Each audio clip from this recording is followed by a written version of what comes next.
यह सत्संग आपके समस्याओं का समाधान बन सके, यह सत्संग आपके जीवन के प्रश्नों का उत्तर बन सके। उस जिज्ञासा के साथ बैठिए कि आप सबके हृदय रूपी पात्र में ज्ञान का वह अमृत का छींटा पड़े जिससे आप सबके जीवन के प्रश्नों का समाधान हो सके। जीवन का प्रश्न कोई बहुत बड़ा नहीं है जिसे समाधान हम निकाल ना सके। कितनी भी गहराई से सोचें तो सबके जीवन की समस्या यही है कि किसी न किसी दुख से सब दुखी है, चाहे वो भौतिक सुख हो, भौतिक दुख हो, आध्यात्मिक सुख हो, आध्यात्मिक दुख हो। किसी भी तरह से आदमी इन्हीं चीजों में अटका है। और जब सद्गुरु संतों के सानिध्य से हम इन दुखों के बारे में जानते हैं, क्षणिक सुखों के बारे में जानते हैं, तो पता चलता है कि एक रास्ता और है जिस रास्ते पर हम चल करके अनंत शांति पा सकते हैं। इसलिए जिसका जन्म हुआ है, जिसका आना हुआ है, जाना तो होगा, आगमन हुआ है, प्रस्थान होगा, फूला है, कुम्हलाएगा, जन्म लिया है, मरेगा, लेकिन इस जन्म और मृत्यु के बीच का जो जीवन है वो आपके हाथ में। अधिकांश मनुष्य अपने जीवन को या तो अतीत के चिंतन में गंवा देता है या भविष्य की कल्पनाओं में गंवा देता है।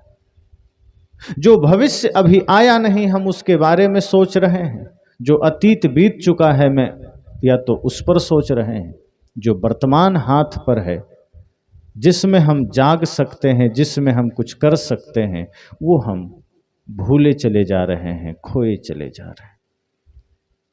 तो ये सत्संग सभा विराम जरूर होगी, लेकिन इतना संकल्प लीजिए कि सत्संग विराम ना होने पाए और ये सत्संग पंडालों तक सीमित ना रह जाए। आज सत्संग और कथा पंडालों में कैद होकर रह गया है। आप किसी भी मंच के पास जाएं, पंडालों में जाएं, सत्संग स्थल में जाएं, उसका दायरा घट चुका है। हमने उसे पंडालों में कैद कर दिया। जैसे ज्ञान को किताबों में बांध दिया, भगवान को मंदिरों में बांध दिया, ऐसे ही सत्संग को हमने पंडालों में बांध दिया। ये जीवन की सबसे बड़ी भूल हमारी है।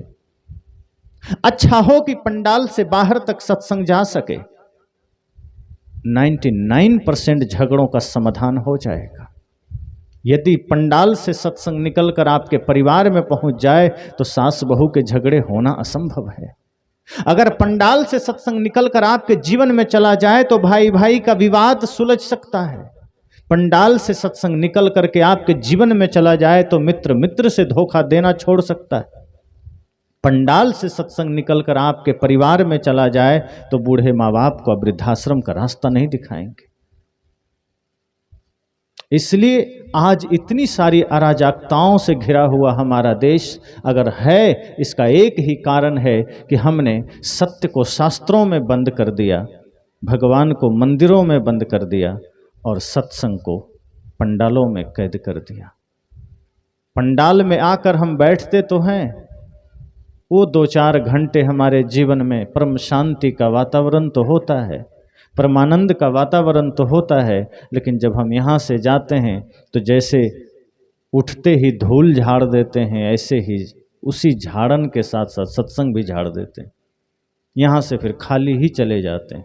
जिस शोक, जिस पीड़ा, जिस नफरत, जिस घृणा की चादर को ओढ़ कर आए थे, यहाँ से जाने के बाद भी हम उसी चादर को लपेटे चले जाते हैं। हम चेष्टा नहीं करते कि इस ज्ञान यज्ञ में हमारा आना हुआ, इस सत्संग में हमारा आना हुआ तो जाते समय वो सारे नफरत की दीवारें, वो सारे नफरत की आग यहीं छोड़ कर जाएं, वो सारे घृणा की आग यहीं छोड़ कर जाएं। यहाँ से गुरु का वो अनमोल ज्ञान हम लेकर जाएं जो समाज में प्रेम का वातावरण पैदा कर सके। वो अनमोल विचार हम लेकर जाएं जो भाई भाई के खाई को मिटा सके। रामायण का सिर्फ पाठ ही ना हो, रामायण का चिंतन भी जीवन में हो, ताकि हम ये जान सकें कि रामायण का असली पाठ और राम का असली उपासना यह है कि भाई के साथ प्रेम किया जाए। हम पढ़ते हैं एक तरफ से रामायण को, पाठ करते हैं, हर घर में कपड़े में लपेट कर रखते हैं। मैंने कहा ना, आज हमने शास्त्रों को सिर्फ पूजने के लिए अलग रख दिया है। जब कभी सुबह अवसर मिला रामायण पढ़ लिया, लेकिन बाकी दिन भर में हम तो वही अखबार पढ़ते हैं, मार काट की खबरें पढ़ते हैं, वही सरस सलील पढ़ते हैं, वही चित्रहार सुनते हैं, वही फिल्मी गीत सुनते हैं। अच्छा होता कि वो रामायण का 2 शब्द हम दिन भर चिंतन में ले आएं, तो शायद हमारे जीवन में एक परिवर्तन आ सके और हम समाज में किसी भी विध्वंस का कारण न बन पाए। लेकिन हम शिक्षा नहीं लेते। हमारे यहाँ शास्त्रों की कमी नहीं, महापुरुषों की कमी नहीं, सत्संग कथाओं की कमी नहीं। जहां जाइए कहीं ना कहीं सत्संग चल रहा है, लेकिन सत्संग के बाद भी कितने लोग हैं जो आपस में भाई भाई हैं और राम और भरत की तरह जी रहे हैं, राम और लक्ष्मण की तरह जी रहे हैं। छोटा भाई भी अकड़ में आ गया कि मैं कोई कम थोड़े हूं, बड़े भाई का क्यों सुनूं, और जमीन बांट लिया, घर बांट लिया। दोनों राम के उपासक हैं, दोनों राम मंदिर के लिए लड़ रहे हैं, दोनों राम का ध्वज उठाकर खड़े हैं, लेकिन राम का जीवन से कोसों दूर हैं। जीवन तो रावण का है, यद्यपि नाम राम का है। यही हमारी नासमझी हमारे घरों को बांट रहा है, समाज को बांट रहा है। आप देखिए कि राम जी की जो प्रकृति है वो शीतल है, शांत है, किसी भी अवस्था में वो उद्वेगित नहीं होते। शिक्षा लीजिए। और लक्ष्मण जी की प्रकृति थोड़ी गर्म है, बात बात में उलझ जाते हैं, क्रोधित हो जाते हैं, लेकिन राम और भरत के बीच सामंजस्य कितना अच्छा है, एक दूसरे के साथ का प्रेम कितना अच्छा है। आज अगर कोई ऐसा हो जो एक भाई शांत है, दूसरा गुस्सैल हो, क्रोधी हो, तो दोनों में कब का झगड़ा हो जाता है, घर बंट जाता है, जमीनें बंट जाती है, सब बंट जाता है, माता पिता बंट जाते हैं। और सुबह शाम पाठ रामायण का करेंगे। राम जी को पढ़ते हैं, सुनते हैं, तो राम जी के जीवन को भी पढ़िए कि भाई से कैसा प्रेम था। बड़े भाई हैं, शांत हैं, छोटा भाई थोड़ा उग्र भी है, तो राम जी गुस्सा नहीं होते हैं कि चलो छोटे होकर हमसे कैसे कुछ कह दिया।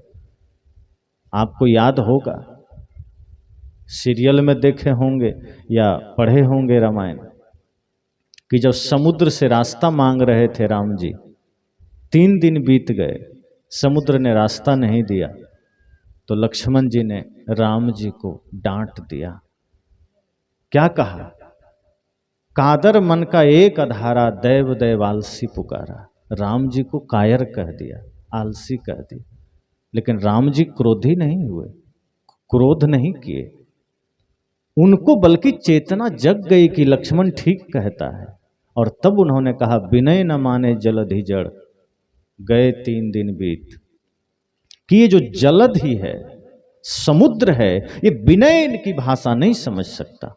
और उत्तर भी उसी में है कि वो विनय की भाषा क्यों नहीं समझ सकता। विनय न माने जलधि, क्यों? जड़, वो जड़ है। अब इस माइक को हम कितना भी कहें यहाँ से हट के उधर हो जाओ, हटेगा क्या? अब मैं झूठे क्रोधित हूं कि हट नहीं रहा है, तो नासमझी मेरी है। ये गलत नहीं है, ये निर्जीव है, निष्क्रिय है, इसको बांध दिया गया मेरे सामने। अब कोई कितना भी हटाना चाहे बोल बोल के, ये हट नहीं सकता है। और हटा हुआ है तो कितना भी प्रार्थना किया जाए, ये अपने से आके लग नहीं सकता है, ये निर्जीव है, इसका समर्पण निश्चिंत है। अगर इसको हमारे सामने रख दिया गया, ये समर्पित हो गया, अब ये अकड़ नहीं सकता कि नहीं आप प्रवचन कर रहे हैं तब तक तो ठीक है, हटेंगे तो मैं हट जाऊंगा। निर्जीव पदार्थों की जो बात है वो निश्चिंतता है उसमें। लेकिन राम जी ने लक्ष्मण जी के कहने पर इस बात को समझे कि हाँ ये समुद्र है, जड़ है, ये विनय की भाषा नहीं समझता। उन्होंने लक्ष्मण को ये नहीं कहा कि तुम्हारी हिम्मत कैसे हो गई बड़े भाई से इस तरह की बात करने की। आज कोई छोटा भाई सही सलाह दे दे तो बड़े भाई का क्रोध और अहंकार आड़े आ जाता है कि तुम्हारी हिम्मत कैसे हो। उस वक्त हम यह नहीं सोचते कि मेरा ही छोटा भाई है, कोई हित की ही बात कर रहा होगा। अगर कुछ भूल भी हो गई तो गले लगा करके प्यार से समझा दीजिए। वहां तांडव करने की क्या जरूरत है, रावण बनने की क्या जरूरत है। जो काम रावण कर रहा था, अपने भाई को लात मार रहा था, माता पिता की अवज्ञा कर रहा था, वही अगर आप कर रहे हैं तो आप राम के भक्त तो नहीं हो सकते। और मैं कहा करता हूं, उस घटना को याद करता हूं कि दुनिया के लोगों ने राम जी से पूछा कि प्रभु दुनिया आपको भजती है, नाम लेती है, स्मरण करती है, सभी लोग आपका जाप करते हैं,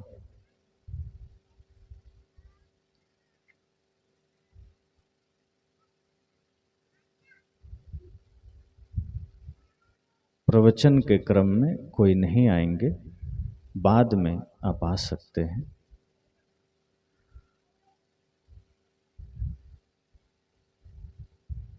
दुनिया के लोगों ने श्री राम से पूछा कि दुनिया आपको भजती है, हम सब आपको भजते हैं, ऐसा कोई है जिसको आप भजते हैं? राम जी किसका भजन करते हैं, किसको भजते हैं, किससे प्रेम करते हैं? तो राम जी ने क्या कहा? भरत सरिस को राम सनही, जग जप राम राम जप जेही। उन्होंने कहा भरत से प्यारा मुझे और कौन हो सकता है। ये दुनिया के लोग मुझे भजती है, ये संसार के लोग मेरा भजन करते हैं, लेकिन मैं राम स्वयं अपने उस भाई भरत की पूजा करता हूं, भजन करता हूं, जो देह से तो सिर्फ इंसान है, लेकिन संपूर्ण गुण उसमें साधु संतों का है, ऋषि मनुष्यों का है। इतना प्रेम जहां है, उस राम की पूजा करके अगर हमारे जीवन में रावण का आचरण है तो ये कैसी पूजा है, फिर ये कैसा सत्संग है? इसका मतलब इतना ही है कि सत्संग पंडाल से हमने कुछ लेकर गए ही नहीं, हम लेकर नहीं गए, हमने कुछ लिया ही नहीं, हम खाली चले गए। और खाली क्यों जा रहे हैं? जैसे बरसात में अगर बारिश के छींटे पड़ रहे हैं तो आज व्यवस्था है छाता लेके चल देते हैं। छाता ले लिए तो सिर भीगने से बच जाता है, यद्यपि कमर से नीचे छींटे पड़ जाते हैं, लेकिन कमर से ऊपर के क्षेत्र में छींटे नहीं पड़ते। तो लोगों ने और खोज की, रेनकोट निकाला, और रेनकोट ऐसा है कि आप उसे पहन लीजिए, मूसलाधार बारिश में भी एक बूंद आपके शरीर को नहीं छुएगा।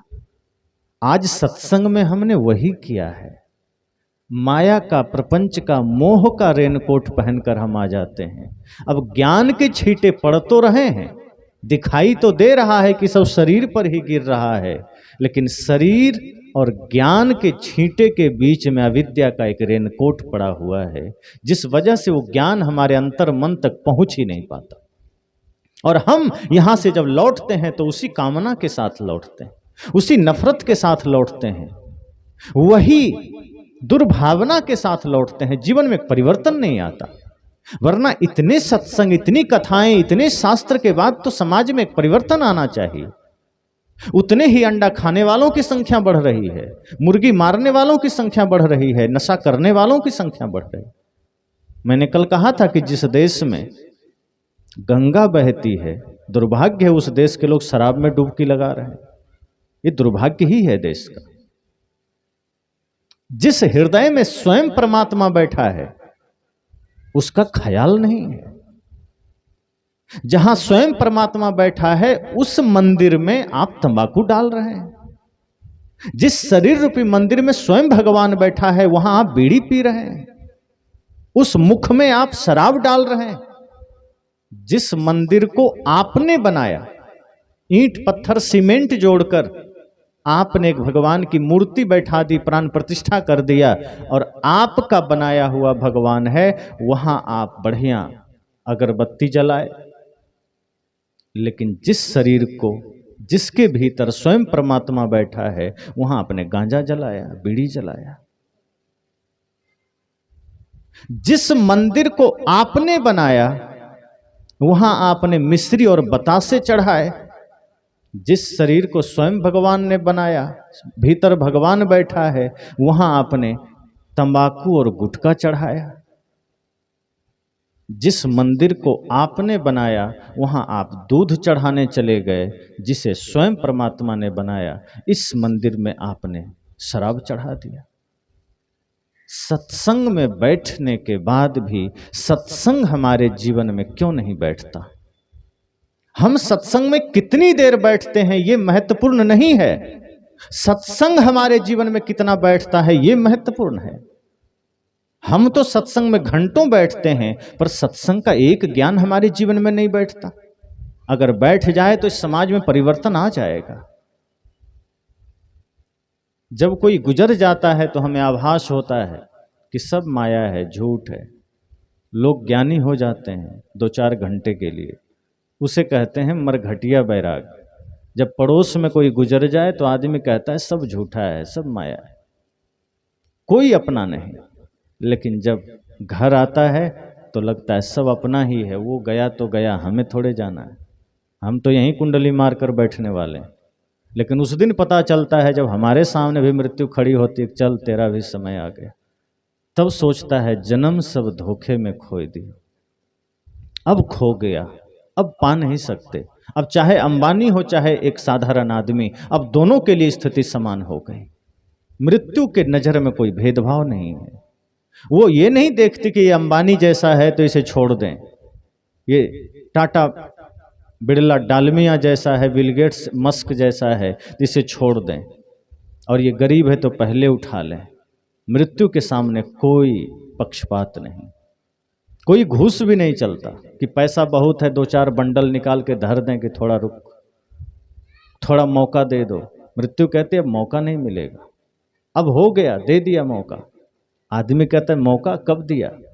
का इतना जीवन दिया, मौका ही दिया और सूचना भी दिया, सजग नहीं हुए का, कोई सूचना नहीं मिला, कोई पत्र नहीं मिला। किसी पर मुकदमा हो जाए, कोर्ट से वारंट मिल जाता है, तुमने तो कुछ नहीं दिया। मृत्यु कहती है दिया था, तुमने नजरअंदाज कर दिया। भेजा था, तुमने समझा ही नहीं। कहा क्या भेजा? का बाल सफेद किया पहले, सूचना भेजा कि सजग हो जाओ, मृत्यु निकट ही है। और तुम नादान आदमी ब्यूटी पार्लर जाके बाल काले करवा लिए ताकि मृत्यु को धोखा दे सके। तुमने सोचा काले हो जाएंगे तो मृत्यु को धोखा हो जाएगा कि ये अभी बूढ़ा नहीं हुआ, इसे नहीं ले चलेंगे। पर ध्यान देना, मृत्यु बाहर नहीं तुम्हारे भीतर मौजूद है, वो देख रही है तुम क्या क्या हरकत कर रहे हो। मृत्यु तुमसे अलग नहीं है। जिस दिन तुम मां के गर्भ में आते हो, मृत्यु साथ आती है, वो भिन्न नहीं है। हमें लगता है कि एक दिन कोई अचानक गुजर गया, अचानक कुछ भी नहीं होता। जैसे अभी आपने देखा यहां पान के पत्ते रखे थे, 150 पत्ते रख लीजिए, ऊपर से आप सुई चुभा दीजिए, सेकेंड भी नहीं लगेगा, सुई इस पार से उस पार हो जाएगी। आपको लगेगा सभी पत्तों में सुई एक साथ गई है, लेकिन आप जानते हैं कि वो एक एक करके गई है, चाहे वो बहुत तेजी में ही क्यों ना गई, एक साथ नहीं गई है। हमें लगता है मृत्यु अचानक हुई है, अचानक कुछ भी नहीं होता।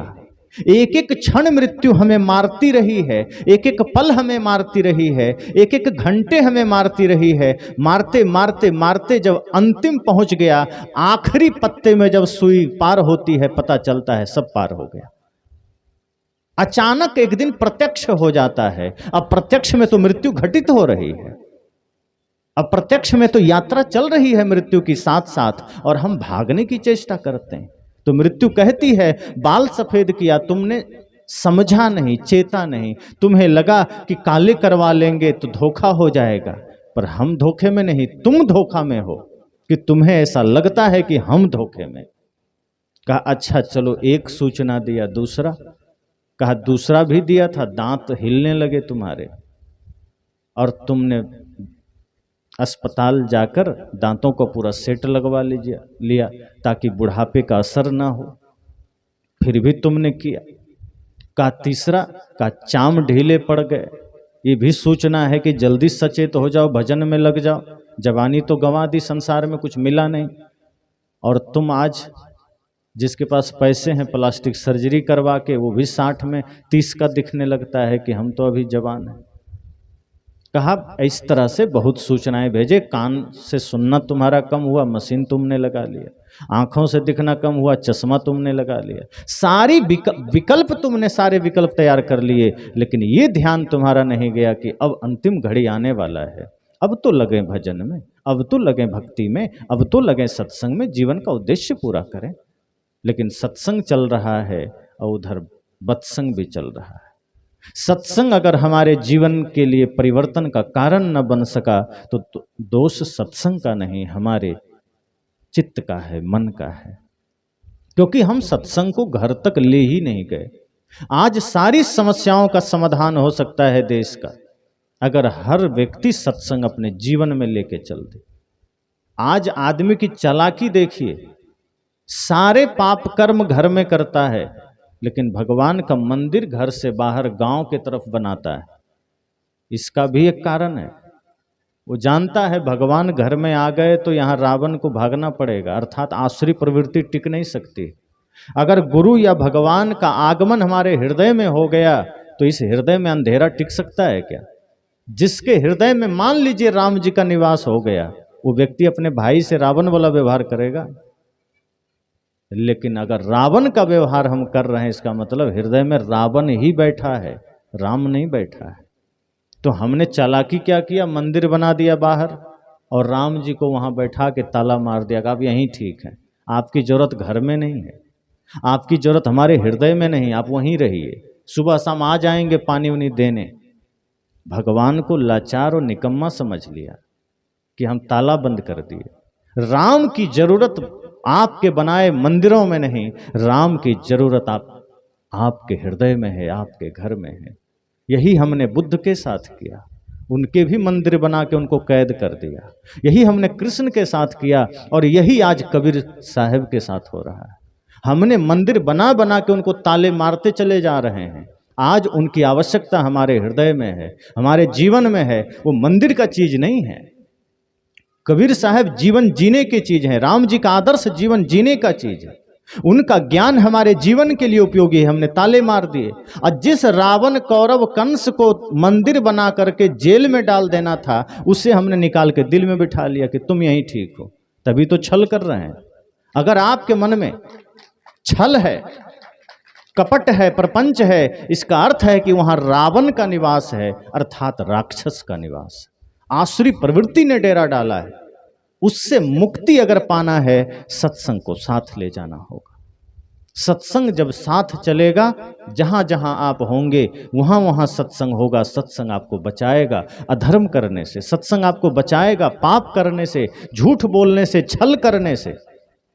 लेकिन हम धड़ल्ले से झूठ बोल रहे हैं, अपनों से छल कर रहे हैं, अपनों से कपट कर रहे हैं, अपने ही परिवार में विध्वंस का कारण बन रहे हैं।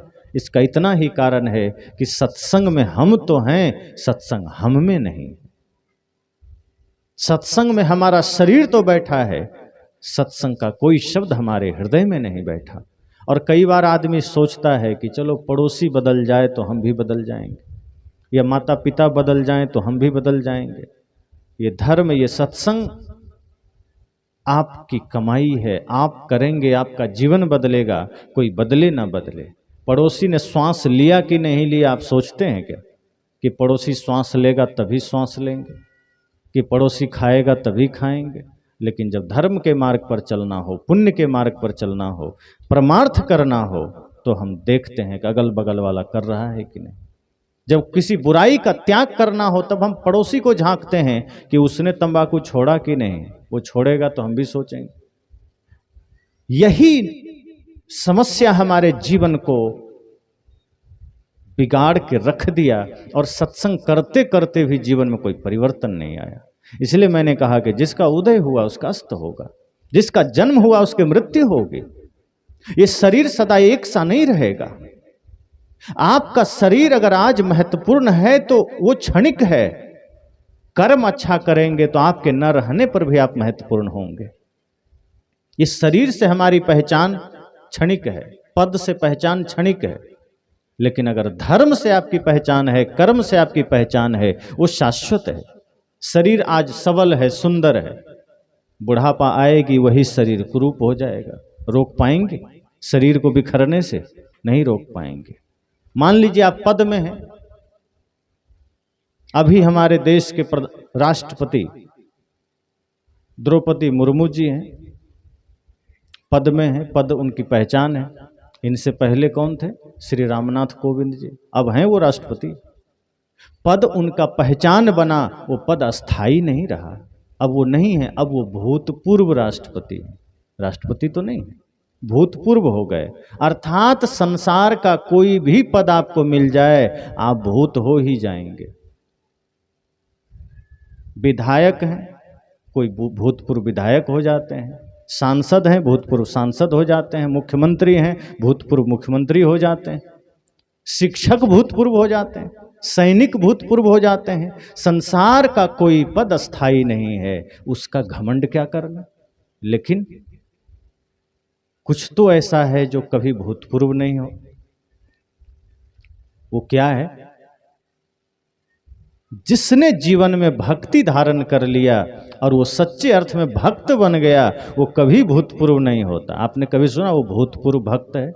वो सदा भक्त रहता है, कभी भूतपूर्व नहीं होता। कोई भूतपूर्व संत नहीं होता, भूतपूर्व साधक नहीं होता। सच में जो संत है वो सदा संत रहता है, सच में जो साधक है सदा साधक रहता है। इसका मतलब यही एक शाश्वत पथ है, यही एक शाश्वत मार्ग है, जिसे पकड़ लेने के बाद आप कभी भूत नहीं बन सकते, वो कभी विनश नहीं सकता है। और यही पहचान शाश्वत पहचान भी है। राम जी को आप इसलिए नहीं जानते कि वो सुंदर थे, कि उनके पास धन बहुत था, कि वो बाण बढ़िया चलाते थे। आप इसलिए जानते हैं कि वो मर्यादा पुरुषोत्तम थे, कर्म महान था। माता शबरी को आप इसलिए जानते हैं क्योंकि वो भक्ति में जीवन जी रही थी। और रावण को आप इसलिए जानते हैं कि वो पाप किया था। अच्छे बुरे की पहचान ही आदमी को जिंदा रखता है। मंथरा को इसलिए जानते हैं कि वो कपट चालें चलती थी। अगर आज परिवार में कोई मंथरा का काम करे, वो भी अमर हो जाएंगे। लेकिन घर तोड़ने में, आपके जीवन में कोई भी विघटन आता है, कोई भी समस्या आती है, वो हमारे दुर्बुद्धि के कारण आती है, वो हमारे अविवेक के कारण आता है। और हमने उधर ही प्रयास किया है, हमने अविद्या के लिए ही प्रयास किया है। इसलिए हमने संसार के उन चीजों को अपना सहारा बनाया जो ऑलरेडी छूटने वाला है, विनशने वाला है। हमारी पहचान आज क्या है? इस देश की पहचान कभी धर्म से हुआ करता था, वीरों के वीरता से हुआ करता था, साधकों के साधना से हुआ करता था, ऋषि मुनियों के तप से हुआ करता था। आज इस देश की पहचान बदल गई। हम बहुत गीत गा लें कि हमारा देश विश्व गुरु था, आज तो नहीं है। उसे विश्व गुरु तो छोड़िए, विश्व शिष्यत्व में भी पिछड़ रहा है। और इसका कारण हम सब ही तो हैं कि सत्संग सुनते हैं, कथा सुनते हैं, गुरु के पास जाते हैं, खाली लौट जाते हैं, कोरा लौट जाते हैं, कुछ संकल्प लेकर नहीं आते, कुछ परिवर्तन का भाव लेकर नहीं आते। इसलिए सजग हो जाइए। एक किनारा जन्म का है, एक मृत्यु का है, बीच में जीवन है, कुछ करके जाना है। अगर कुछ नहीं किया तो ये जीवन व्यर्थ हो जाएगा। 3 दिनों से ये सत्संग की धारा प्रवाहित हो रही, एक ही बात इसमें कॉमन है कि कुछ करके जाना है, खाली नहीं जाना। अब जाना है, मान लीजिए यात्रा तो होगी जीवन की, और कमाई क्या क्या कर रहे हैं, अपनी अपनी झोली को जरा टटोलिए, क्या क्या भर रहे हैं, तो आपको पता चलेगा कि झोली में जब झांकेंगे आंख बंद करके, ये झोली बाहर नहीं है जो खुली आंख से देख सके। आपके पास एक ऐसी झोली है कर्म की, जिसमें आंख बंद करके आप झांकेंगे तो पता चलेगा हमने इसमें नफरत कमाया है, हमने इसमें घृणा कमाया है, हमने इसमें सारे व्यभिचार कमाए हैं, सारे पाप कमाए हैं, और ये गठरिया भारी हो गई। अब जब भी यहाँ से जाना होगा, यही कमाई के साथ जाना होगा, और क्या दुर्गति होगी पता नहीं। इसलिए समय रहते सचेत हो जाना है। जीवन में समय रहते जाग जाइए, इससे पहले कि चिता जले, अपने भीतर की चेतना को जगाना है। अगर चिता जल गई तो चेतना फिर जगाने का अवसर नहीं मिलेगा। आज ही अपनी चेतना को जगाना है, आज ही अपने जीवन के अर्थ को समझना है। ये न हो कि जीवन के अर्थ समझे बिना ये जीवन व्यर्थ हो जाए। इसलिए जो सत्य है उससे डरना नहीं है, मृत्यु सत्य है उससे घबराना नहीं है, बल्कि उसको स्मरण रखना है ताकि जीवन में कोई पाप ना हो सके। सभी शास्त्रों का सार यही है। आप उपनिषद पढ़िए, गीता पढ़िए, रामायण पढ़िए, सदगुरु कबीर की वाणियों को पढ़िए, उनके दोहे साखियों को पढ़िए, बुद्ध की वाणियों को पढ़िए, महावीर की वाणियों को पढ़िए, सब में यही है कि कर्म को सुंदर करिए, कर्म को महान बनाइए। आप शरीर से पहचाने नहीं जाएंगे, वो जीते जी आपकी धन आपकी पहचान है। आप जिंदा हैं तो धन पहचान है, जिंदा है तो शरीर का रूप पहचान है, आपका पद पहचान है। लेकिन जिस दिन मृत्यु आएगी सारे पहचान खो जाएंगे, आपको कोई नहीं जानेगा। कुछ दिन में अपने घर के लोग भी भुला देंगे। इसलिए कभी मत सोचे कि धन से पहचान बन जाएगी, रूप से पहचान बन जाएगी, पद से पहचान बन जाएगी। जितने भी महापुरुष हैं आप उन्हें शरीर से नहीं जानते, आप उन्हें उनके कर्म से जानते हैं। और कर्म ही सबसे बड़ी पूजा है, ये हमारे शास्त्रों ने कहा। तभी तो रैदास जी ने कहा कि मन चंगा तो कठौते में गंगा, कि अगर मन निर्मल है तो ये कठौते का जल भी गंगा का जल हो सकता है। और मन गंदा है तो आप दिन रात प्रयागराज में बैठे रहें, मन गंदा ही रहेगा। ऐसा तो नहीं है कि प्रयागराज में जितने लोग हैं सब धर्मात्मा हो गए, कि अयोध्या में जितने लोग हैं सब धर्मात्मा हो गए। जिसका मन निर्मल है वो अंडमान निकोबार में भी बैठा होगा तो उसके मन में अयोध्या होगी, और जो अयोध्या में भी बैठा है और मन गंदा है तो वो पाकिस्तान में बैठा हो। जगह से मतलब है, आपके मन की अवस्था से मतलब। अगर आप दुनिया के किसी कोने में हैं और मन निर्मल है तो राम जी कहते हैं चिंता मत करो, मैं वही हूं। एक आदमी राम जी के पीछे भाग रहा था, दौड़ रहा था तेजी से, तो राम जी मुड़ कर देखे कि एक आदमी बेतहाशा भागे चला रहा है। राम जी रुक गए और देखते कौन है, फिर चलने लगे। कहा होगा कोई। वो आदमी थोड़ा निकट आ गया, राम जी चलते रहे।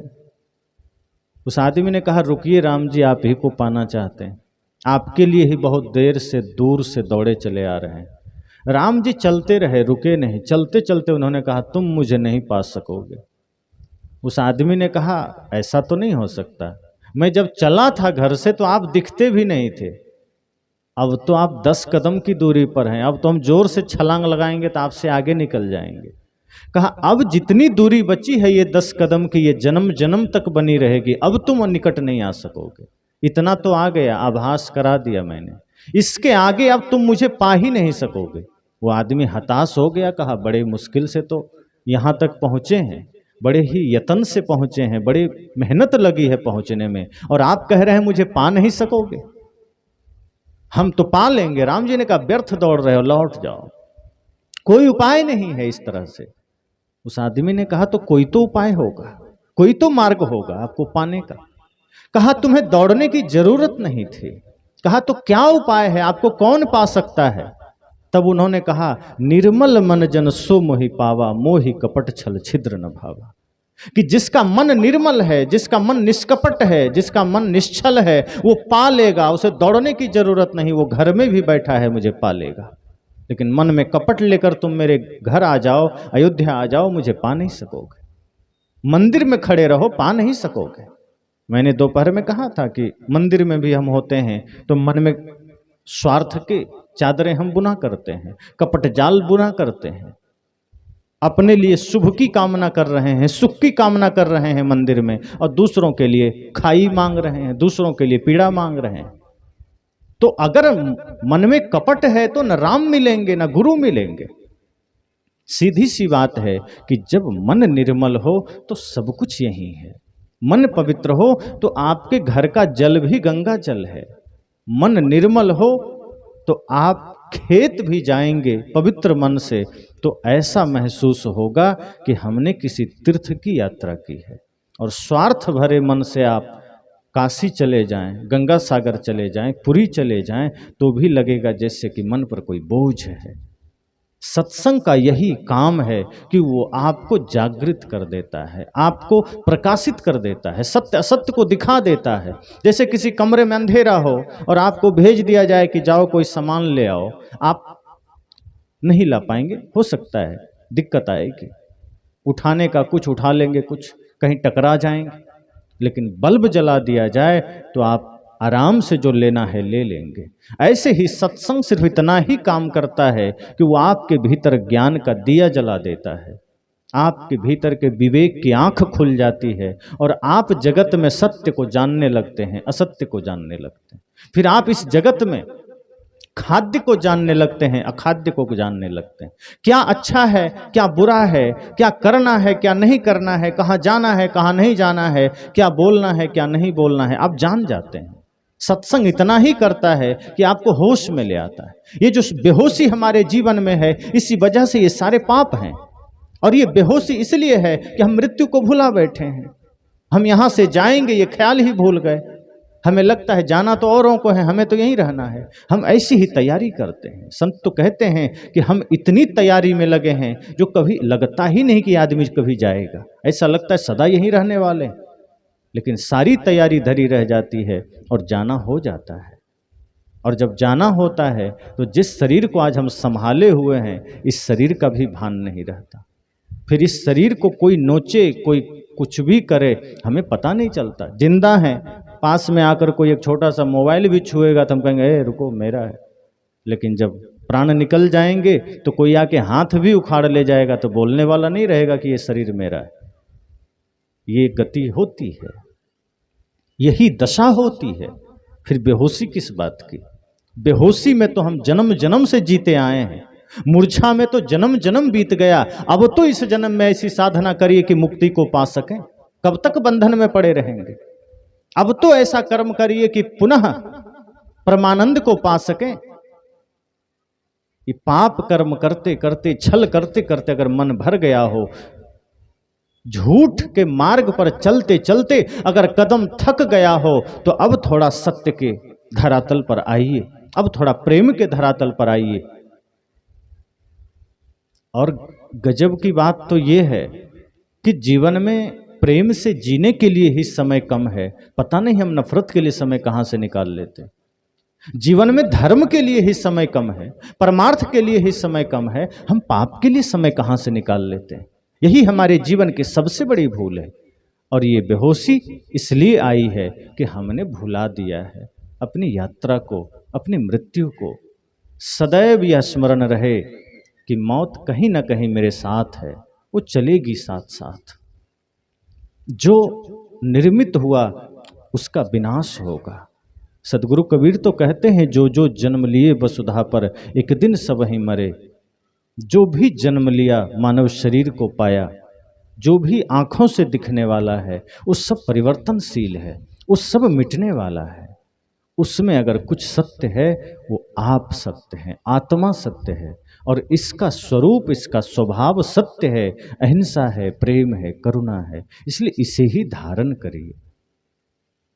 अगर जीवन में आपको कभी चिंतन का मौका मिले, हालांकि रोज चिंतन करिए, आध्यात्मिक चिंतन, धर्म का चिंतन, शरीर के नश्वरता का चिंतन, मैं कौन हूं यह चिंतन, जगत क्या है यह चिंतन, जगत से हमारा संबंध क्या है यह चिंतन प्रतिदिन करिए। धीरे धीरे सारे विकार छटेंगे। अभी तो हमने शरीर को अपना माना, धन को अपना माना, मैं ही हूं यह मान लिया। धीरे धीरे यह सोचिए, शरीर मेरा नहीं, मैं चेतना हूं, मैं आत्मा हूं। मेरा काम ये पाप का नहीं है, ये छल का नहीं, ये घृणा का नहीं है। और लोग करते हैं तो करें, पर हमारा काम तो धर्म पथ पर चलना है, प्रेम पथ पर चलना है, मुक्ति की उपासना करनी है, मुक्ति की साधना करनी है। ये मनुष्य शरीर मिला ही मुक्ति के लिए है और हम इसे बंधन में लगा दिए। अगर जो काम हम कर रहे हैं यही करना है, इसके लिए जानवर पर्याप्त है। जानवर भी खा लेते हैं, पी लेते हैं, बच्चे पैदा कर लेते हैं, और इतना ही काम आज आदमी कर रहा है, बस उसी को थोड़ा व्यवस्थित कर रहा है। जानवर निश्चिंत होकर कर लेता है, आज वो खा लिया, कल की चिंता नहीं करता। वहां भी आपसे ठीक है, वो आज खाया, कल का उसे चिंता नहीं है। वो खा लिया, निश्चिंत है, शांत है, कोई उसके जीवन में कोई समस्या नहीं। बल्कि जो जानवर आदमी के संग में आया वही थोड़ा बीमार भी होने लगा। जो जानवर जंगलों में है वो आज भी निरोग है, उसके जीवन में कोई समस्या नहीं है। वो जंगल में घूम घूम कर खा लेता है, पेट भर लेता है, निरोग रहता है। लेकिन आदमी ऐसा रोगी आदमी कि जानवर भी संग में आया, वो भी रोगी बन गया। आज सारे अस्पताल इंसानों के लिए हैं, सारे कोर्ट कचहरी इंसानों के लिए हैं। कोई भी कोर्ट कचहरी किसी बैल और कुत्ता के लिए नहीं है। किसी बैल पर किसी ने मुकदमा नहीं किया, किसी कुत्ते को किसी ने मुकदमा नहीं किया। ये सारी चीजें इंसानों के लिए है। सत्संग भी इंसानों के लिए है, क्योंकि जानवर में कोई परिवर्तन नहीं हो सकता। बिल्ली को यहां बैठा दिया जाता पहला दिन कि बैठो तुम यहीं, और गले में माला डाल देते और रोज अहिंसा पर प्रवचन करते, तो क्या लगता है आज वो अहिंसा व्रत पालन कर लेती? माला पहना कर जैसे ही छोड़ते वो चूहा खोजने निकल जाते। उसको मतलब नहीं है कि हमने क्या सुना 3 दिन, क्योंकि वो जानवर है, वो प्रकृति में है, उसकी प्रकृति ही है हिंसा करना। लेकिन गाय को किसी कसाई के घर बैठा दिया जाए 1 महीना तक और उसको कहे कि तुमको भी कल से मांस खाना है, तो क्या लगता है गाय जिंदा रहने के लिए मांस खा लेगी? मर जाएगी, मांस को सूंघेगी तक नहीं। प्रकृति में है वो। गाय को आप गांजा पिला के देखिए, नहीं पिएगी। शराब पिला कर देखिए, नहीं पिलेगी। जबरदस्ती डाल देंगे तो बीमार हो जाएगी। वो प्रकृति में है। तो शेर को, बिल्ली को, कुत्ता को अहिंसक नहीं बनाया जा सकता। गाय को, बैल को, हाथी को, घोड़े को, बकरी को हिंसक नहीं बनाया जा सकता। वो प्रकृति पर है, उसके जीवन में कोई परिवर्तन नहीं हो सकता। और ऐसा भी नहीं है कि गाय ने किसी गुरु से माला लिया इसीलिए मांस नहीं खाती है। माला भी नहीं लिए कि चलो किसी गुरु से माला लिया, मंत्र ले लिया तो मांस का त्याग कर दिया, नहीं। वो प्रकृति से है, वो निश्चिंत है, वो अपने धर्म पर है। लेकिन सारी समस्याओं का जड़ आदमी है। आज सारे समाधान आदमी को चाहिए, सारी व्यवस्था आदमी को चाहिए। आज सारी लाचारी का कारण आदमी है, सारी बीमारी का कारण आदमी। ये जो तमाम तरह के बीच में उफान तूफान कोरोना का आया था, क्या किसी जानवर की वजह से आया? ये आदमी का ही कुराफात था। प्रकृति से छेड़छाड़, नेचर से छेड़छाड़ के चक्कर में तमाम तरह के रोग, तमाम तरह की बीमारी, तमाम तरह की समस्याएं इस धरती पर आ रही है। आदमी के पागलपन के वजह से ही सुनामी आती है, भूकंप आते हैं। हालांकि कुछ वैज्ञानिक कारण हैं, लेकिन प्रकृति में जो उथल पुथल है वो आदमी के विकृति के वजह से है, प्रकृति से छेड़छाड़ के वजह से है। जब प्रकृति असंतुलित होती है तो संतुलन बनाने के लिए यही सारे तांडव होते हैं, और ये सब असंतुलन आदमी की वजह से। आदमी हिंसा के पथ पर दौड़ रहा है। जन्म मिला था शुद्ध प्राकृतिक शांत जीवन, शुद्ध वैष्णव जीवन, और हमने कर लिया खराब। तो ये सारे कोर्ट कचहरी, न्यायालय, अस्पताल, सत्संग घर, पुस्तक, मंदिर सब आदमियों के लिए है, आदमी को व्यवस्थित बनाने के लिए है। आदमी ही मर रहा है, मार रहा है, आदमी लूट कर घर भर रहा है, आदमी ही मरता है, मार रहा है आदमी। दूसरा कौन है? कोर्ट चले जाइए, भीड़ आदमी की मिलेगी, अस्पताल में भीड़ आदमी की मिलेगी, सारी व्यवस्था आदमियों के लिए। तो जिसका जीवन बिगड़ा है उसके सुधारने के लिए सत्संग भी है, लेकिन हम सुधर नहीं पाते।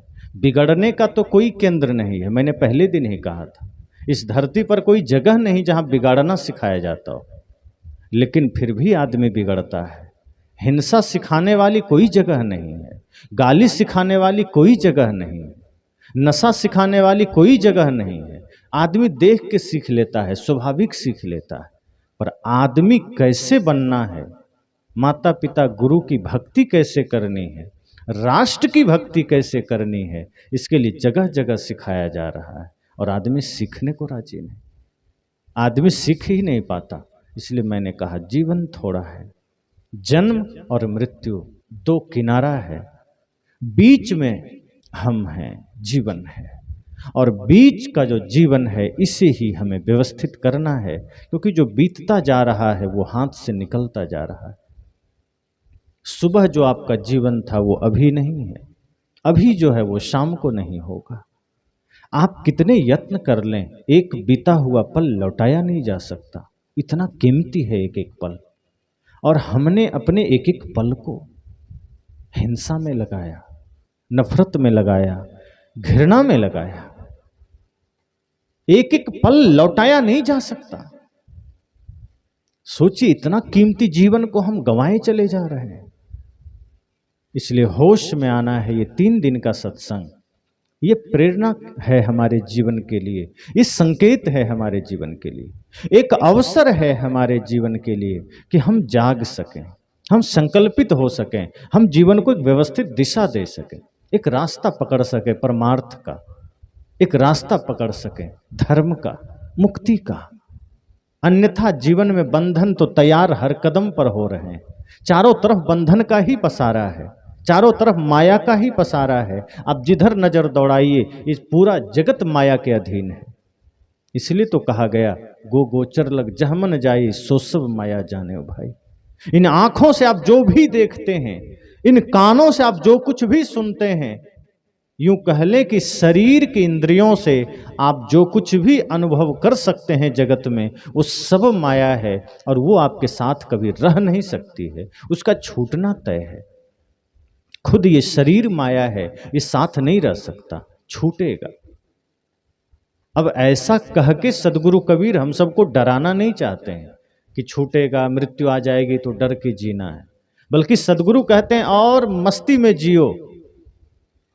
कब छूट जाए जीवन, छूटना ही है। पहले वालों का छूटा है, हम सब भी लाइन में खड़े, तो डर के क्यों जीना, आनंद से जिए, उत्सव की भांति जिए। ये दिवाली एक दिन न मनाइए, ये होली एक दिन न मनाइए, दशहरा एक दिन मत मनाइए, ये गणेश चतुर्थी एक दिन मत बनाइए। सदगुरु कहते हैं जीवन को इतने उत्सव से भर दीजिए, इतने प्रेम करुणा से भर दीजिए कि आपका प्रतिपल दिवाली हो जाए, प्रतिपल दशहरा हो जाए, प्रतिपल आनंद के क्षण हो जाए। किसी क्षण मृत्यु आ भी जाए तो आपको अफसोस ना हो कि थोड़ा और मोहलत मिलता तो कुछ धर्म का काम कर लेते। आप इतना बढ़िया जीवन को बना लीजिए कि आपका एक एक पल उत्सव बन जाए, और जब मृत्यु आए तो मृत्यु महोत्सव बन जाए। साधारण लोगों की मृत्यु दुखद होती है, पर जो व्यक्ति अपने एक एक पल को उत्सव बनाया हो, उसकी मृत्यु कभी दुखद नहीं होती। बड़े बड़े संतों ने कहा कि जब मेरा शरीर छूट जाए तो रोना नहीं, बल्कि मुस्कुराना, कि गुरु ने हजारों दिए जला दिए और शरीर की विदाई हुई है। शरीर की विदाई होनी ही है, होती ही है, इसकी विदाई में रोना क्यों, क्या मोह करना। मोह से मुक्ति ही तो मोक्ष है, और मोह में पड़ना ही तो बंधन है। जहां जहां मोह करेंगे वो बंधन ही तो तैयार होगा। चाहे गुरु के शरीर में करो, चाहे माता पिता के शरीर में करो। वास्तव में शरीर गुरु नहीं है, गुरु तो ज्ञान है, और वो किसी के भीतर से मिले वो ज्ञान हमारा गुरु है। शरीर तो माध्यम है, जैसे मंदिर और मंदिर में बैठा हुआ भगवान, तो मामला तो हमारा भगवान से जुड़ा है, मंदिर तो सिर्फ माध्यम है उस मूर्ति को स्थापित होने का। शरीर तो सिर्फ माध्यम है, असली बात तो शरीर के भीतर बैठा हुआ चेतना में है, आत्मा में है, जिसे मुक्त करना है, मोक्ष की ओर ले जाना है। ये शरीर तो एक सहारा है। हम आपको जान रहे हैं, शरीर माध्यम है, आप हमें जान रहे हैं, शरीर माध्यम है। अब आत्मा दिखाई थोड़े देगी, आत्मा को देख नहीं सकते इन आंखों से। आत्मा को देखना हो तो विवेक से अनुभव कर सकते हैं। आत्मा सबको देखती है, आत्मा को कैसे देखेंगे। उपनिषद के ऋषियों ने कहा ना, जिसे कान सुन नहीं सकते बल्कि जिसकी सत्ता में कान सुनते हैं, जिसे आंखें देख नहीं सकती बल्कि जिसकी सत्ता में आंखें देखती है, उसे ही तू आत्मा जान, उसे ही तू परमात्मा जान। अर्थात हमारे भीतर जो आत्मा बैठी है, इसकी सत्ता में आंख देख रही है। ये आंख अपने आप में कुछ नहीं देखती। अगर ये अपने आप में देख सकती तो चेतना निकल जाती है, तो आंख तो फिर भी रहती है, कहाँ वो देखता है। शरीर कहाँ हिलता डुलता है, नाक कहाँ सूंघता है, नहीं सूंघता। इसके भीतर जो बैठी हुई चेतना है, आत्मा है, वही मूल है, और उसी को हमने, अर्थात खुद को हमने प्रपंचों में इतना धसा लिया कि चारों तरफ बंधन ही बंधन है, और अब मुक्ति का कोई मार्ग नहीं है। तो गुरु हमें मुक्ति का मार्ग बताते हैं कि इस मायावी जगत से उतना ही मतलब रखिए जितना शरीर को आवश्यकता है। बाकी समय अपना सेवा में लगाइए, लोगों के उत्थान में लगाइए, उद्धार में लगाइए, जगत कल्याण में लगाइए और आत्म कल्याण में लगाइए। जितना मोह आप संसार से करेंगे, वस्तुओं से करेंगे, उतना मुक्ति से आप दूर होंगे, उतना मोक्ष से दूर होंगे। और ये शरीर तो मिला ही मोक्ष के लिए। मैंने कहा था, जितना काम आज आदमी कर रहा है ये किसी न किसी रूप में जानवर भी कर रहे हैं। अगर उतना ही इस दिव्य शरीर को पाकर हम भी कर रहे हैं तो जानवर में और हमें फर्क क्या है? फर्क इतना ही हो कि हम इस मनुष्य शरीर को पाकर मोक्ष की साधना कर सकें। हम बाहर जो कुछ भी करते हैं वो सिर्फ शरीर की व्यवस्था है और कुछ नहीं। आप चाहे जितना कुछ कर लीजिए, सारी पढ़ाई, सारी खोजें, सारी व्यवस्थाएं, धन संपदा, ये सब सिर्फ शरीर की व्यवस्था है, इससे ज्यादा कुछ नहीं। जैसे यहाँ पंडाल की व्यवस्था हो गई, बाजे की व्यवस्था हो गई, लाइट की व्यवस्था हो गई और प्रवचन के लिए किसी को बुलाया ही ना जाता तो आप क्या कहते हैं? व्यर्थ खर्च हो गया। ये सिर्फ बाहर की व्यवस्था है।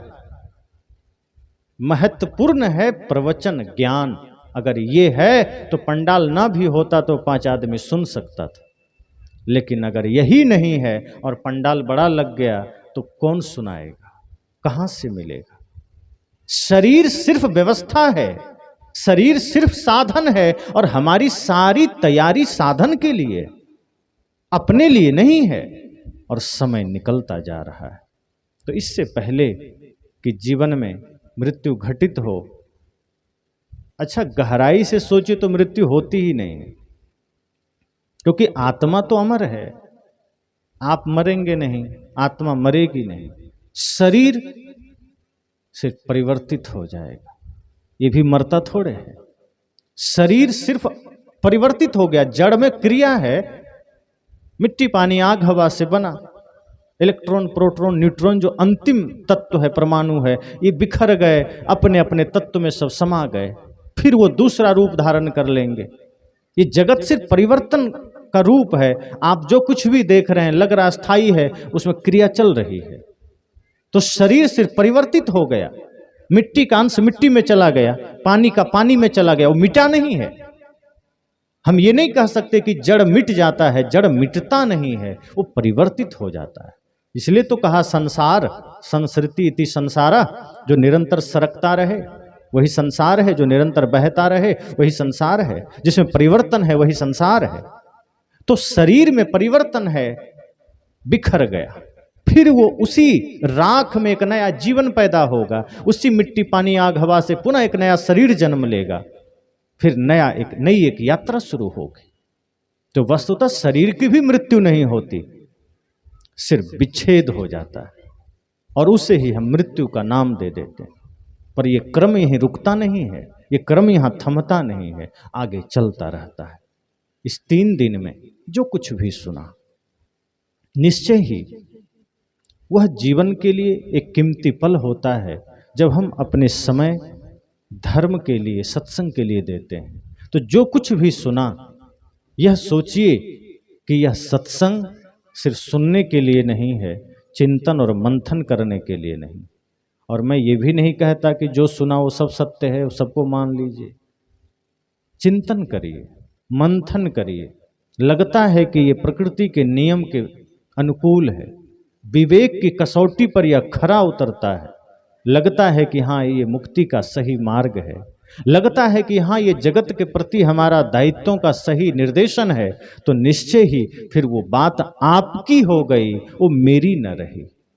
जो बातें आपने हृदय में चिंतन करके धारण किया वो आपकी हो गई, और उन बातों को धीरे से अपने आचरण में उतार लीजिए, फिर वही ज्ञान आपके लिए सत्य हो गया। वरना वो ज्ञान मात्र शब्द रह जाएंगे। जैसे प्यास लगी हो और हम यहाँ कागज में लिख कर दे दें पानी, तो प्यास बुझेगी? नहीं बुझेगी। या बढ़िया मिनरल वाटर का फोटो खींचकर आपको दे दें, प्यास बुझ जाएगी? नहीं बुझेगी। वास्तव में शब्द और वो चित्र इशारा है कि पानी की तलाश करो, वो कोई वस्तु है जिसे तुम पा लोगे तो प्यास बुझ जाएगी। ये प्रवचन के शब्द, शास्त्रों के शब्द या महापुरुषों के चित्र इशारा है कि इस दिशा में बढ़ो इस रास्ते पर चलो, शायद तुम पा जाओ। जिस प्रेम की बात हम करते हैं, अगर हमने सिर्फ उसे जिह्वा पर रटा है, वो प्रेम हमारे जीवन के लिए कुछ नहीं है, मात्र कोरा शब्द है। लेकिन जब उसी प्रेम को हम आचरण में उतार लेते हैं और हम भी प्रेमी बन जाते हैं, वही प्रेम का शब्द हमारे लिए सत्य बन जाता है। तो यह सत्संग का शब्द हमारे लिए सत्य बन सके, शास्त्रों का शब्द हमारे लिए सत्य बन सके, महापुरुषों के चित्र हमारे लिए चरित्र बन सके, ऐसा संकल्प हमें लेना है कि 3 दिन का सत्संग हम सबके जीवन के प्रश्नों का उत्तर बने, हम सबके जीवन के समस्याओं का समाधान बने, ताकि हम अपने आप में जागें और जागा हुआ व्यक्ति अपने संतान को जगाए, ताकि हमारी संतान जग करके इस देश में पुनः वो रास्ता पकड़ सके जिस रास्ते पर कभी श्रवण कुमार चला करते थे, जिस ज्ञान के पथ पर कभी राम जी का कदम चला करता था, श्री कृष्ण का कदम चला करता था, और बाद में फिर अन्य महापुरुषों का जीवन चला, हमारे वीरों का चला, हमारे देश के लिए शहादत देने वाले 7 लाख वीरों का जीवन चला। अगर आपने ऐसा जागरण अपने जीवन में पैदा किया, धर्म के मार्ग पर चलने का संकल्प लिया, तो छोटे छोटे बच्चों में पुनः वो संभावना विकसित की जा सकती है, उनके भीतर पुनः राष्ट्र निर्माण का भाव जागृत किया जा सकता है, उनके भीतर फिर अनंत संभावनाओं का एक मूर्ति रूप दिया जा सकता है। और इसके लिए माता पिता को तत्पर होना है, ये सत्संग का शब्द और ज्ञान आपको जीवन में उतारना है। बहुत बहुत शुभकामनाएं। आप सबने मेरी बातों को ध्यान से सुना। बहुत सी बातें जीवन में है जो सीमित समय में नहीं कही जा सकती। सूत्र रूप इतना ही है कि जो सुना उसे चलना है, उस पर जीना है। अगर नहीं चल पाए तो महत्व तो नहीं रहा। हम कितना खाते हैं ये महत्वपूर्ण नहीं है, कितना पचाते हैं ये महत्वपूर्ण है। हम खा लिए ढेर सारा, पचा नहीं पाए तो क्या मतलब है। थोड़ा ही खाइए, पचा लीजिए, थोड़ा ही सुनिए,